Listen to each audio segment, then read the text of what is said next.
In this video, I want to talk about how everyone has their own religion. They have their own God. There really isn't such things as atheists or even agnostics, because even those groups have their own gods in the form of an idol. And no, I'm not saying they got some kind of statue like what you're looking at here, some weird image that is a depiction of their God. But in one way, shape, or form, they have their own god or gods, and even goddesses or goddess. And you see this where I'm going to start with the biggest group here is the government. The government is a creation of man, much like a statue here, right? Whether this is plastic or clay or metal or wood or whatever this is, it's a work of man's hands, right? The same thing with government. It's made by men, for men, and made of men. As the government is basically imagination, just like an idol, right? And they start attributing power to it, and they start worshiping this God by feeding it time and energy, its blood, sweat, and tears, and putting that all into this government idol. And they basically end up worshiping the state, and then they plead to the state to make laws that they want, right? Kind of like how people would pray to God for certain things to be in His will, to do or not do, right? But instead of going to God, these people go to the state, to the government, right? To the earthly king or governor of some form, right? So a lot of people, their God is a government. That's their idol. And some people, their God there is a person in the government, such as Donald Trump or Harris, just relating to the recent election. And they want their God to be put enthroned as number one in the temple, right? You can look at the government offices as the temples, and they want a certain person, their idol, to be put in the number one spot in the temple of the government. And they fight and do all this stuff to get their God to be put into the temple, because when their God is in the temple, then they can plead to their God to have these certain things done, because they know the God that they worship, their little idol, politician, believes what they believe. That's why they accept that God, because that God fits their beliefs and their ideas. So they want to put their God that represents them to be put into office so that their will can be done. Not so that God's will can be done, true God, but their will. So you see how they're all idol worshippers. And even the people who get away from the government and politics a little bit there, they set up an idol which would be something along the lines of their career in money, right? They go after the social status and wealth, because this is where they get their power, right? Because we all get our power from our God. We have no power of ourselves. We have to go to our God to get it. And sometimes it's given to us by grace, where we haven't earned it or deserved it, and sometimes we have to work for it, right?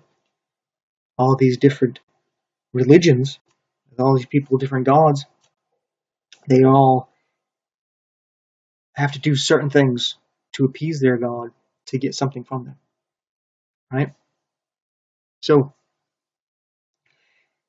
uh, with their social status and wealth, they have to work for it. They earn it, and ultimately, that turns into the people who try to get further away from that.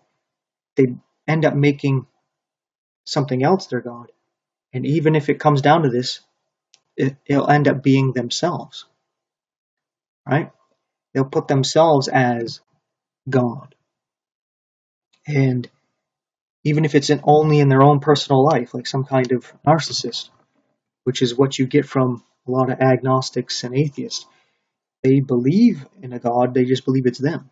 They get to decide what is and isn't true, and they create their own reality, even if it doesn't actually fit reality.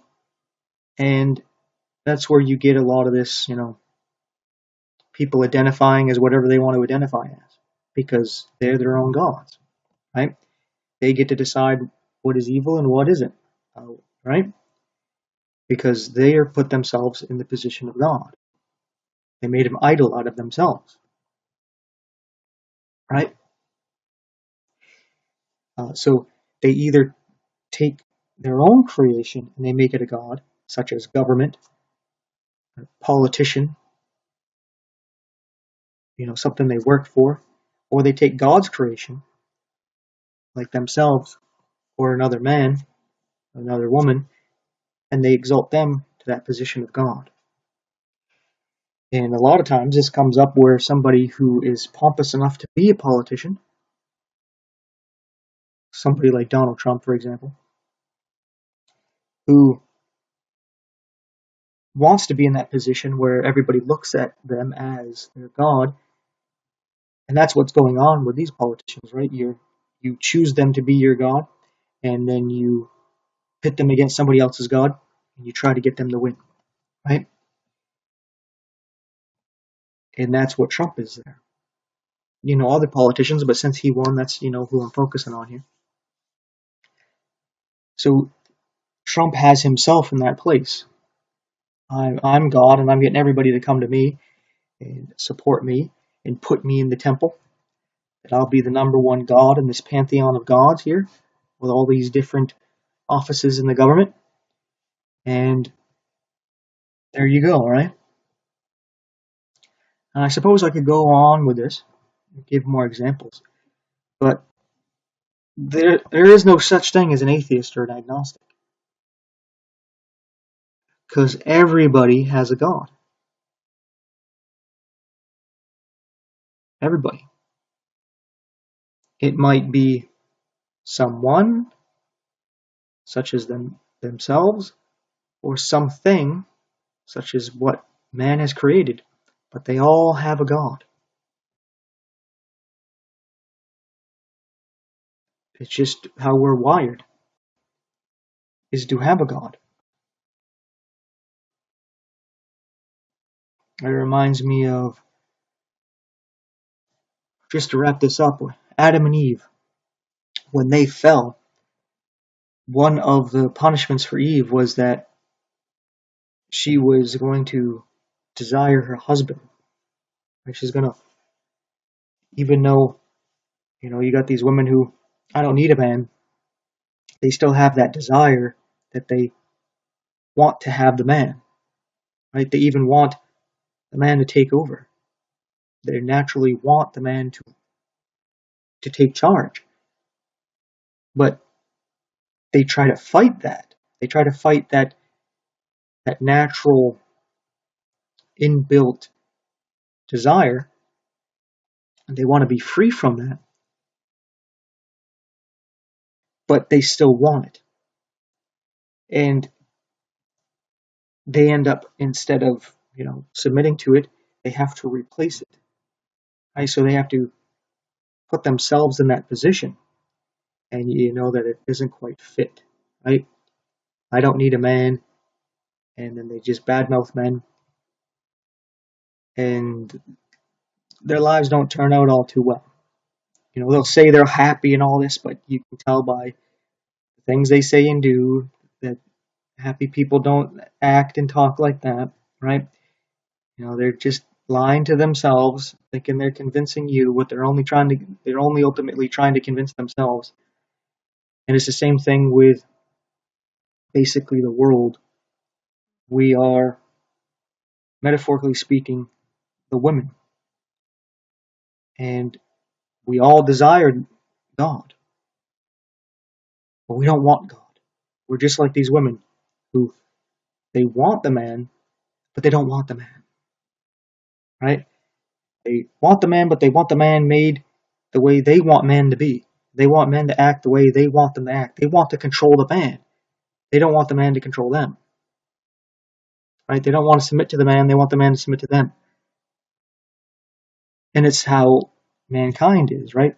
We want God, but we want God to submit to us. We don't want to submit to Him. We're just like these women, and we can see by women how it turns out for them. But we still try to do that. So then we end up making false gods, right? Whether these women try to find men they can manipulate to try to be the way they want them to be, and then they don't like them because they're not attracted to these supposed gods that they can control, right? It just, deep down that, hey, this is not how it's supposed to be. It's not a god, right? So it doesn't fulfill the desire you really have. So you ended up being miserable and bitter because you won't accept the truth. You just fight against it. And I guess it ultimately fulfills the kind of picture we're looking at here. This looks actually kind of like a lady. Looks like there's long hair there. It's very much in some kind of agony or distress of some kind, right? And to depict how we are, where we live in this contradiction, right? All this inconsistency, where we have these desires, but we won't accept the actual fulfillment of the desires because we want to have two things that conflict. We want to have God, but we don't want to have what comes with it, right? Such as the woman, well, I want the man, but I don't want to have to submit to him, right? Well, it's like, well, that's how it works, right? Because that's that the man wants the woman and desires the woman to submit to him. It's just natural, right? So you got this conflict where you want two opposing things. So you try to mix them together and you end up creating idols. I guess I can keep going over and over that, but hopefully I made the point clear there. So that being said, thanks for watching. Take care.